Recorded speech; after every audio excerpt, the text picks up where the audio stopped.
हाँ जी बच्चों, good evening, जय हिंद। क्या हाल है? आफ्टर लॉन्ग टाइम एक दो वीडियो डाले थे, लेकिन मुझे वो ठीक नहीं लगे, इसलिए मैंने वो डिलीट कर दिए।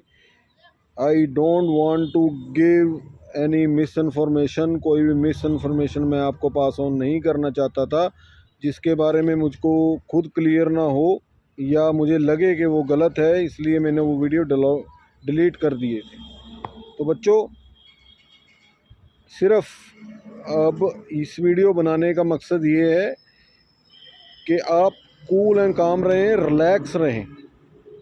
देखिए, सेकंड राउंड है, आपकी अलॉटमेंट का रिज़ल्ट 25 को आ जाएगा। काफ़ी बच्चे इसमें ओपन कैटेगरी के और एससी कैटेगरी के मेनली सेटल हो जाएंगे। तो बच्चों, अब हम इस साल के एंड की तरफ जा रहे हैं। ठीक, तो आप जब इतना टाइम निकाल चुके हैं आप, ठीक है, 2.5 साल के करीब आप निकाल चुके हैं अपनी एडमिशन के लिए, तो अब जो ये कुछ लास्ट डेज बचे हैं स्ट्रेस के, इनको भी अब ब्रेवली फेस कीजिए और रिलैक्स रह के, कूल रह के, ठीक है, जैसे आपकी भाषा में कहते हैं, take a chill pill, chill रह के, चिल करके इसको फेस कीजिए। देखिए, जो कुछ होना होता है ना, उसको कोई बदल नहीं सकता है। कभी कुछ सिचुएशन ज़िंदगी में ऐसी हो जाती हैं या कुछ टाइम ऐसा होता है कि उसको हम बदल नहीं सकते हैं।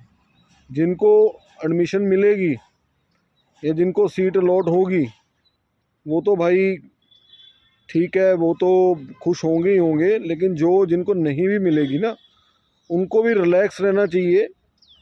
कॉम्पिटिटिव एग्ज़ाम था, everything is not finished in the life. सिर्फ 7 महीने रह गए हैं नेक्स्ट नीट एग्ज़ाम को, उसकी प्रेपरेशन कीजिए। और आई होप कि इस बारी जो नीट एग्ज़ाम होगा वो बड़ा साफ़ सुथरा और अकॉर्डिंग टू प्रोसीजर होगा। गवर्नमेंट का इसके ऊपर अभी से ख़ास ध्यान है। एग्ज़ाम टफ आएगा, ये नोट करके रखिए अगले साल। तो चलिए बच्चों, अब इस साल के बारे में बात कर लेते हैं, जिसकी अलॉटमेंट पंजाब की सीट्स की बाबा फरीद यूनिवर्सिटी अब 25 को आपको रात को लिस्ट जारी कर देगी, निकाल देगी। काफ़ी बच्चों को क्लियर हो जाएगा कि उनको कौन सा कॉलेज मिलने जा रहा है। देखिए बच्चों, जैसे कि आप जानते हैं कि काफ़ी कम बच्चों ने अपनी सीट सेकंड राउंड में एमसीसी के सेकंड राउंड के बाद सरेंडर की है पंजाब में। उन्होंने पंजाब में ही रहना पसंद किया है ज़्यादातर बच्चों ने। कुछ बच्चे तो मेरी नॉलेज में भी हैं जो 680 पर थे, जिनको एम्स बिलासपुर या एम्स बठिंडा अलॉट हो रहा था, लेकिन उन्होंने वो अपना home town Patiala, home town जो मेरा भी होम टाउन है, उसको छोड़ना प्रेफर नहीं किया और पटियाला में ही सीट होल्ड कर ली। तो कुछ कारण होते हैं, हर एक साल ही होते हैं, कुछ घबराने की ज़रूरत नहीं है, हौसला हारने की ज़रूरत नहीं है। कट ऑफ सब आपको, और एनालिसिस भी आपने काफ़ी अच्छे एनालिसिस आए हैं, उसके अकॉर्डिंग आप सबको अंदाज़ा है ही कि क्या कट ऑफ रहेगी। और मेरा भी मानना है कि 645 तक सेकंड राउंड में कट ऑफ ओपन की गिरेगी, 645 तक ये जाएगी। रैंक कितना बैठता है? 200 rank according to the second merit list.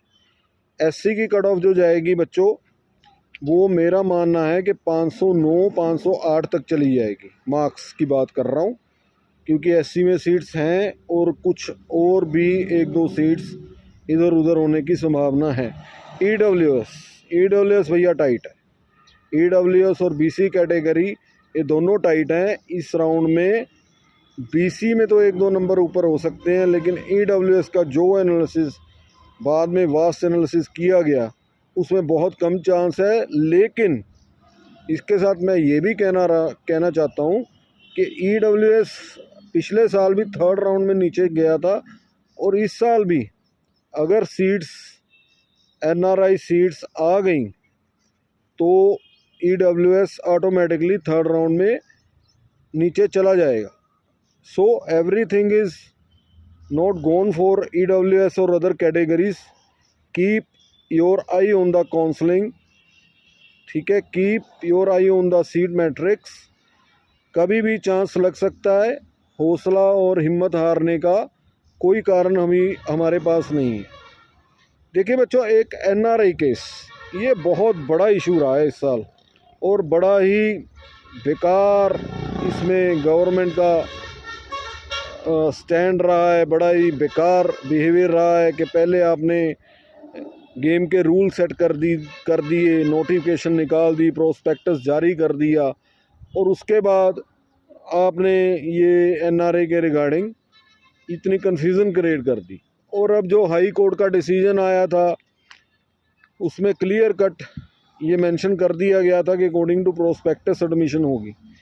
लेकिन अभी जितनी इन्फॉर्मेशन आपके पास है कि कोई केस लगा है सुप्रीम कोर्ट में, तो बच्चों देखिए मैं आपको ऑनेस्टली बताऊं, मैंने सब जगह सर्च कर लिया, न्यूज़पेपर में, नेट पर, मुझे ऐसा कोई केस जो नंबर डिस्प्ले हो रहा है, अदर यूट्यूबर्स भेज रहे हैं या आप कुछ बच्चे मेरे को भी केस नंबर भेजा है, ऐसा कोई भी केस सुप्रीम कोर्ट की साइट पे डिस्प्ले नहीं हो रहा है, वहाँ नो रिकॉर्ड फाउंड आ रहा है और कोई ऐसी इन्फॉर्मेशन किसी भी पंजाब के न्यूज़पेपर में इस केस के रिगार्डिंग नहीं आई है।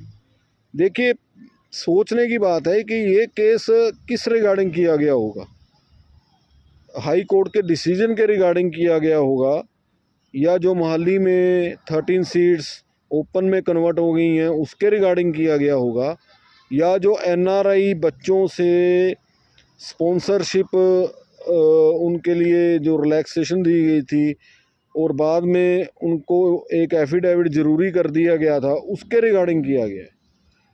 देखिए, जहाँ तक मेरा मानना है, जो मेरा कोर्ट का एक्सपीरियंस रहा है, ये केस सुप्रीम कोर्ट में स्टैंड नहीं करेगा। अगर ये स्टैंड करना होता, अगर वहाँ वो कोई केस है, देखिए मेरे को नहीं पता वहाँ कोई केस है, मैं एक बात क्लियर कर देना चाहता हूँ, लेकिन अगर वो वहाँ कोई केस है तो ये स्टैंड नहीं करेगा।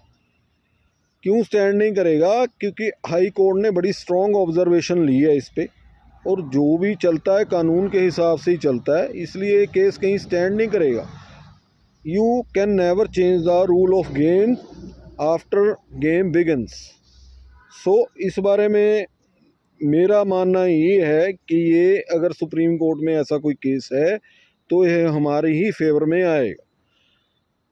ठीक है बच्चों, देखिए अगर ये केस हमारी फेवर में आ भी जाता है तो आफ्टर सेकंड और थर्ड राउंड में जो NRI सीट्स बच जाएंगी वो उनको भर के जो सीट्स बचेंगी सारी कैटेगरी में, सारी रिजर्व कैटेगरी की मिला लें हम सीट्स, जैसे कि freedom fighter, physical handicapped, NRI, Punjab police, और एक कैटेगरी और है टेररिस्ट अफेक्टेड, इनकी जो सीट्स बचेंगी मेरे हिसाब से थर्ड राउंड में ऑनेस्टली स्पीकिंग 35 सीट्स ओपन की ज़्यादा से ज़्यादा आ सकती हैं, इससे ज़्यादा नहीं आएंगी।